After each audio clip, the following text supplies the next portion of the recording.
안녕하세요. 경제적, 육체적 어려움으로 힘든 분들에게 정확한 정보를 제공하여 희망적인 결과를 만들어드리는 산재 가이드입니다. 산재보험은 업무상의 사유로 인하여 발생한 부상, 질병, 사망 등이 발생하였을 시에 합당한 보상을 제공하기 위하여 운영되는 제도입니다. 산재보험은 다른 4대 보험과는 다르게 고용주만 납부하는 것이 원칙입니다. 이렇게 납부된 보험료를 통해 산업재해를 당한 분들께 금전적 보상을 제공하는 것이 산재보험입니다. 그렇다면 인정기준은 어떻게 될까요? 산재보험이 인정될 수 있는 업무상 재해의 인정기준은 3가지가 있습니다. 업무상 사고, 업무상 질병, 출퇴근 재해 3가지가 해당됩니다. 이에 해당하는 재해라면 산업재해보험으로 보상을 받는 것이 당연하며 보상받을 수 있는 정도는 재해의 종류, 피해의 정도에 따라 다르게 구분됩니다. 이때 부상의 정도가 상당히 크다면 피해 근로자는 경제활동에 큰 문제를 겪게 되는데요. 이러한 경우에는 산재휴업 급여 신청을 통하여 평균 임금의 대략 70%를 지급받을 수 있겠습니다. 산재휴업급여 신청이 가능하려면 언급한 산재휴업 급여의 성립 요건을 충족한 사람이어야 하겠죠. 업무상 사고, 업무상 질병, 출퇴근 재해 3가지 중에 하나에 해당하며 재해의 피해가 너무 커 근로를 할 수 없는, 취업할 수 없는 기간이 길다면 대상자에 해당합니다. 이때 해당 기간이 의미하는 바는 근로자가 업무상으로 부상을 당하여 해당 부상으로 인한 요양을 하느라 근로를 할 수 없어서 임금을 제대로 받지 못한 기간을 의미하곤 합니다.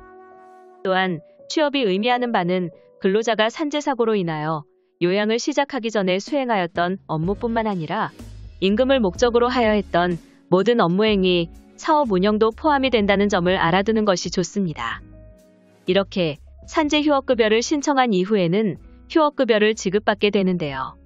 이때에는 임금을 목적으로 하고 있는 취업행위나 사업 운영 등을 해서는 안 된다는 점을 명심하여야 합니다.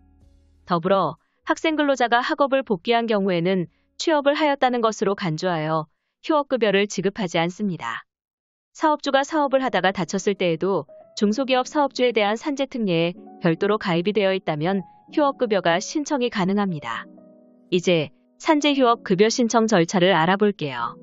먼저 최초 휴업급여를 신청할 때에는 관할 근로복지공단에 휴양급여 청구서를 제출하면 됩니다. 이때 본인이 거주하고 있는 관할 근로복지공단이 아닌 본인의 사업장을 관할하는 공단 지사를 의미한다는 점을 알아두면 좋습니다.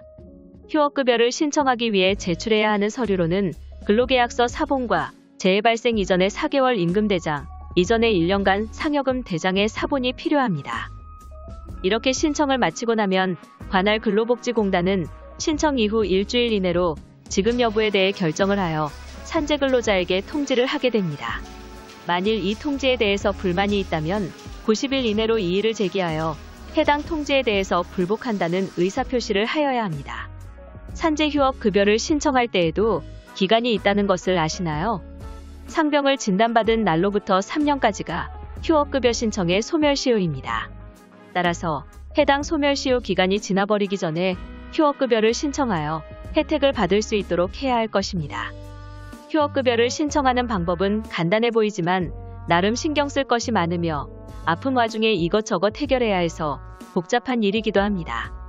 한 반도체 회사에서 근무하던 근로자가 백혈병에 걸린 적이 있었습니다. 해당 사건은 질병과 근로상의 연관성을 증명해내기가 상당히 어려웠다고 알려져 있습니다.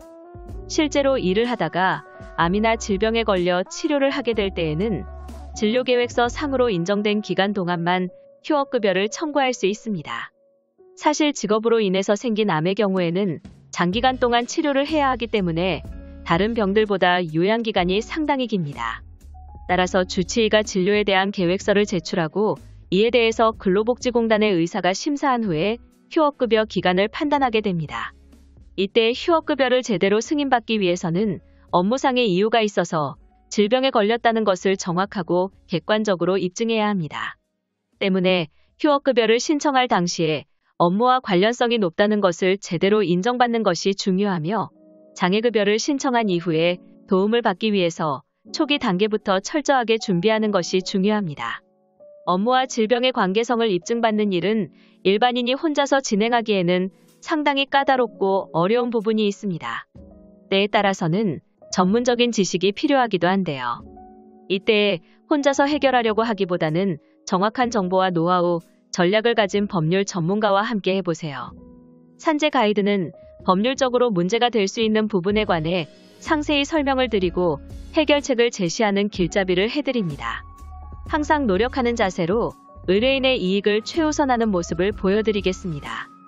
그 밖에 더 많은 정보는 네이버 산재 가이드 카페로 오시면 확인하실 수 있습니다. 내용이 마음에 드셨다면 구독과 좋아요, 알림 설정 부탁드립니다. 더 좋은 내용으로 찾아오겠습니다. 감사합니다.